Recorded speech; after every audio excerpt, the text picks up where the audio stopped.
Let's go through our needs to knows a minute. Best practices for Common Core. Have we addressed that?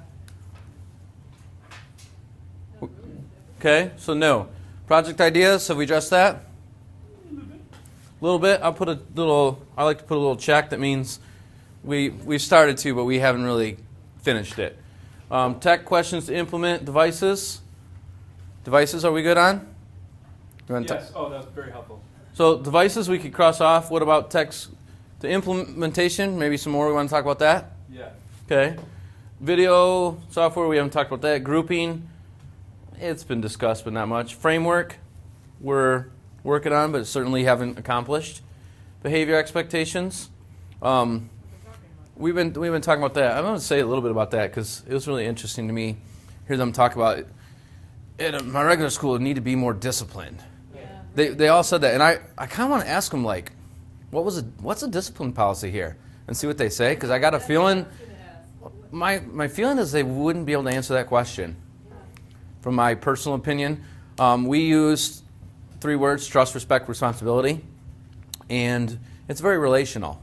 So there's not rules here really. It's those 3 things, and so there's not like don't do this, don't do that. There's a little bit of that, but mostly it's relational. And we work really hard as facilitators to build those relationships where there is that trust and respect and responsibility. So, and I think the authentic learning piece of it too, that we're doing something you care about and that means something, also helps, rather than, okay, read this chapter and answer these questions. There's just not a whole lot there for that. Did you guys notice anything in behaviors when you toured around?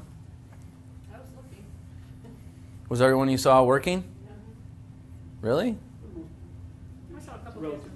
I did see some classes that looked like they were getting some sitting in. Okay. And so I saw some students doing a little, because they're probably not enjoying it. And I saw a lot of kids in my class that I didn't feel like were doing much, but that's they looked engaged to us. so they're working on their project. What we're doing is a massive project right now, and that they're all working on this video together. So like 45 kids.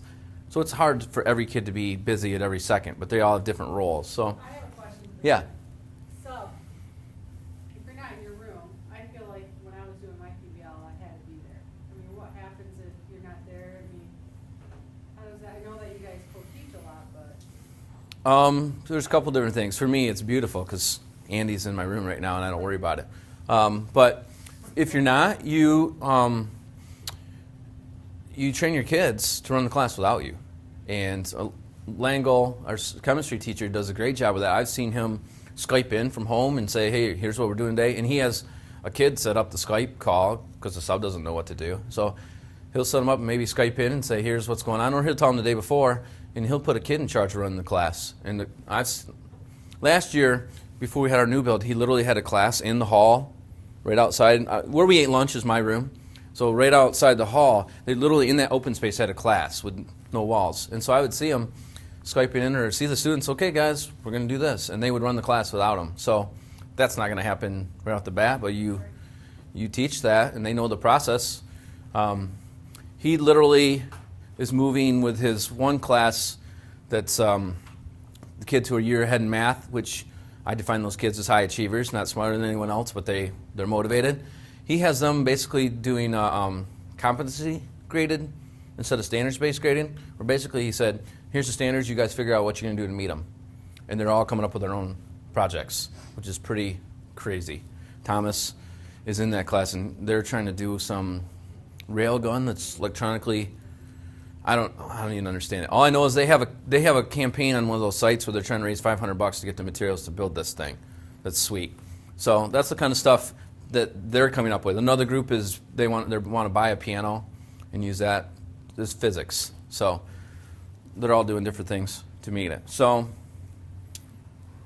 all right, Edmodo I threw on there because that came up. I think we'll talk about that more next week. How to deal with reluctant learners, those who don't want to collaborate. Probably haven't dealt with that or culture. So we have lots of things to get through. We're going to keep working through the framework. At this time, I do want to do one more thing to wrap up what we were doing earlier. So if everybody could stand, let's make 2 rows here facing each other. Could stand 2 rows face each other? Yeah, like find a partner, stand across from them in rows like this, Try it. please. Arm wrestle. And we got odd. I'll jump in. Since we're okay. So what we're gonna do? Wait a minute. No, you don't. We're not on? Oh, I will jump out, which is fine. What you're gonna do is I put a stopwatch on, but I don't think we need it for this. So we'll have people on this side go first. You're gonna share your driving question with the person across from you, and then this person will share it back.